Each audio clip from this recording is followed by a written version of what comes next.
또 아까 뭐 하고 예, 뭐 기자님들 뭐 저를 아시는 분들도 있을 거고요. 성함이요? 저는 금산농협 가장 막내 이사 나호진입니다. 제가 정확하게 말씀을 드리겠습니다. 생계형 노동자 구조조정을 하여 연봉이 1억이 넘는 사람들이 이게 착취한 사건입니다. 제가 판단하기는. 자, 보세요. 그 노동고용부에서 노동자들에게 부여된 400% 고정 보너스를 계약서상에 없다는 핑계를 대가지고 전 조합장이 1기분 1회를 지급한 걸 둘이 알아보니까 둘이 만인산 진산농협에서 다 지급하고 있는 걸 계약서상에 없다라고 기간제 직원이나 계약직 직원들은 다 무시하고 안 줬습니다. 처음에 발단이. 그래서 이 감사님께서 그럴 수가 없다라고 해서 고용노동부에 의뢰를 했더니 줘야 된다고 함에도 불구하고 몇 번 얘기를 해도 계약서상에 없다고 안 주다가 결과적으로 조합장님이 이 우리 농협을 떠나서 오랫동안 공백기가 있어서 뭐 아직 업무를 파악하지 못하는 상황에서 기획본부라는 그걸 크게 확대시켜서 지금 그 사람이 전체 우리 농협을 장악해가지고 하고 있는 걸로 제가 판단을 합니다. 또 제일 중요한 건 먼저 전임 조합장이 2018년도에 해제임금제 2019년부터 적용이 된다고 해서 2019년 1월 1일자부터 10%를 이미 인상을 했습니다. 그러면 통상임금의 10% 올릴 때도 정말 엄청난 소용돌이 속에서 1년에 어떻게 10% 올려주냐고 많았었는데 정부 실책에 의하여 최저임금제에 해당이 된다고 해서 그걸 올려줬는데 느닷없이 6개월 동안 조합장님 취임하고 새색시도 시집 오면 100일 동안에 시간을 줘서 문체방이 높은지 부업 문이 어딘지를 알게끔 시간을 준다고 하는 속담이 있어서 제가 이사님들한테 막내 이사로서 건의를 했습니다. 조합장님 취임 이후 업무를 파악할 수 있게끔 6개월 동안은 가급적 우리 이사들이 최대한 협조를 해주자라고 했고, 두 번째는 박상진 조합장이 우리보다 나이가 어리고 하니 박상진 조합장보다 연세가 많은 사람들은 가급적 임기만 마치고 박상진 조합장의 프레임으로 농협 발전을 하게끔 임원 선거에 출마하지 말자고까지 해서 승인을 받았습니다. 이렇게 협치를 하자고 했음에도 불구하고 이 사람은 어떤 정책을 피냐 그러면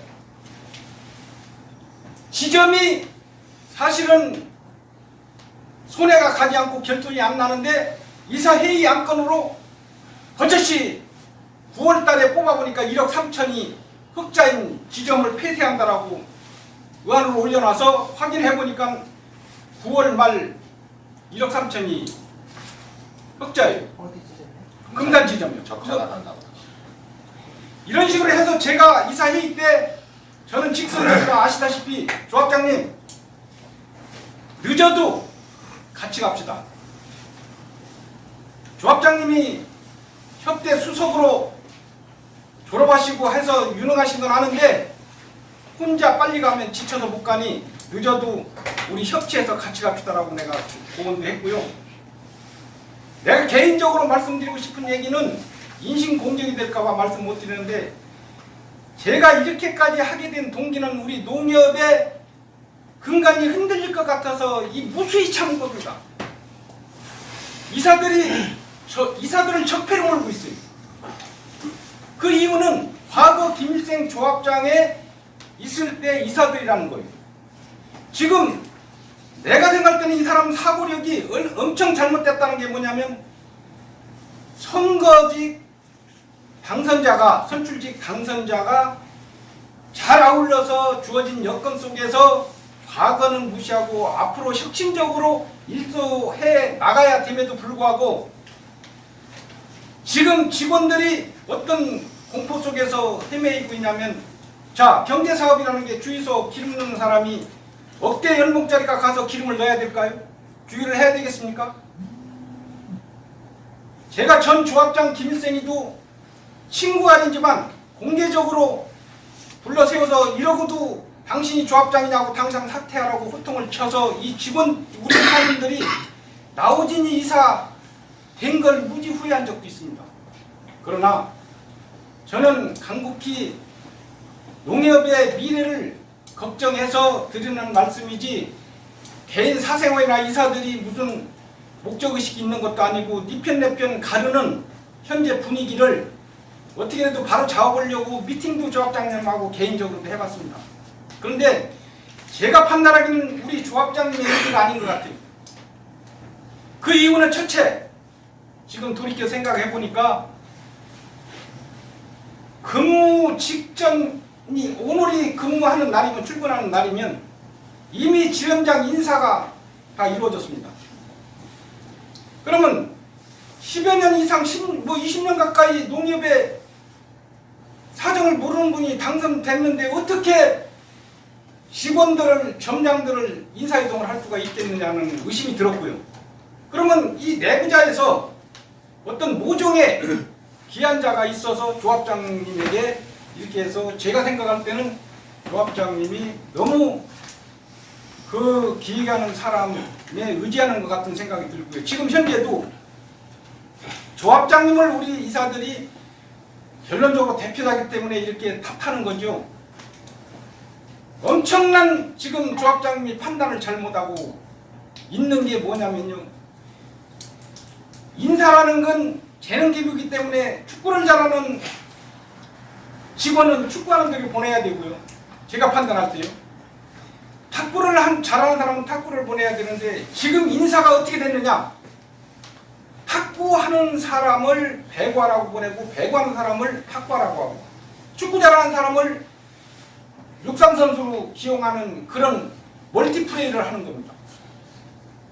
그러면 지금 현재 3% 인상 요인이 유출 방지를 위해서 한 거지, 1억이 넘는 연봉자들, N급들을 인상해주라고 한 이사들 없습니다. 물어보세요.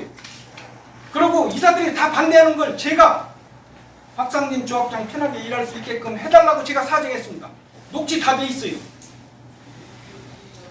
드릴 말씀은 한도 끝도 없지만 제가 여러분들에게 부탁하고 싶은 얘기는, 지금이라도 니 편 내 편 가르지 말고 농업협동조합이라는 협력자가 3개가 있는 글씨를 박상진 조합장이 잘 봐서요, 간신배 같은 기획자들, 그 직원들을 멀리하고 박상진 조합장의 현명한 두뇌와 과거 농협에 근무했던 경력을 살려서 어떻게 하는 것이 금산 농협인가 판단을 잘 해서 아무 일이 없었으면 좋은데, 하는 짓마다 박상진 조합장이 판단해서 하는 일이 아니라고 판단되는,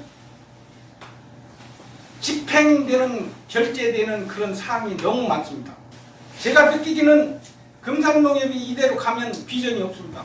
우리 농협이 잘 되자고 하는 일이지 우리가 목적의식이 있는 것도 아니고, 또 우리는 끝까지 가서 뭘 제도를 개선하자는 건 아닌데, 가난한 자를 보호하지는 못할 망정 부자들이 탐욕에 어두워서 N급 120만원 인상인데요, 그 사람 봉급을 감사를 해보니까 막내 N급 직원이, 간부 직원이 1억 2천이 넘는답니다.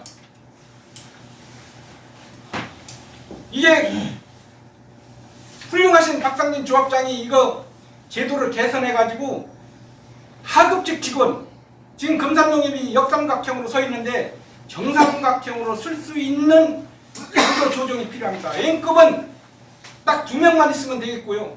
나머지 그 4명을 구조 조정할 수 있으면 해가지고 하급직 직원 하체를 강화시켜야 고객에 대한 서비스도 좋아지고요. 그리고 지금 주유소 같은데 경제사업장에 적자나는 데서 근무하는 고급 인력들을 제가 조합장님에게 펀드나 보험이나 예를 들어서 신용이나 이쪽에 교육을 특별 교육을 시켜서 수익을 강화하고 일자리를 정부 차원에서 늘리라고 했지 줄이라고 한 게 아닌데 이 사람들은 자기가 많은 돈을 가져가기 위해서 생계형 노동자들을 협박하고 겁박해서 구조조정해서 자기네들 배 터지게 먹는 것밖에 안 된다라고 판단이 됩니다. 이상입니다. 박수 씨한테 예. 제가 궁금한 게 있어요. 지금 이제 농협 내에 조합장 된다는데 일부 간부급 인사들이 잘못돼서 농협이 잘못되고 가고 있다. 제가 추측하기는 그래요. 그런 것인지 아니면 지금 간부급 직원이든 뭐든 그 독단적인 조합장이 조합을 운영을 해서 조합의 입장이 자질이 없다. 왜 누구 간부급 인사한테 휘둘려서 가는 것도 조합장의 능력이 부실한 거고 조합장이 아니면 자기 생각대로 가고 하는 것도 조합장의 독단적인 운영이고 한데 이제 어떤 얘기가 무슨 계획본부 같은 거를 세워서 그 안에서 인상할 모든 것이 나오는 것 같다 이렇게 말씀을 하셨거든요. 지나 보니까 그거에 대해서 설치를 좀 한번. 그 기획본부를요 너무 키워가지고 본부장은 이제 경영본부로 바꿨어요. 그게 모든 걸 경제까지 다 하려고. 원래 농협은 경제상무가 있어야 됩니다. 농민들한테 환한 사업을 하려면 그 경제상무를 두려도 주지 않습니다. 저번 12월 달인가 11월 달에 경영본부를 바꿨어요. 기획본부를. 계획본부 장은 누가 하고 있어요? 본부장이요. 본부장. 본부장님.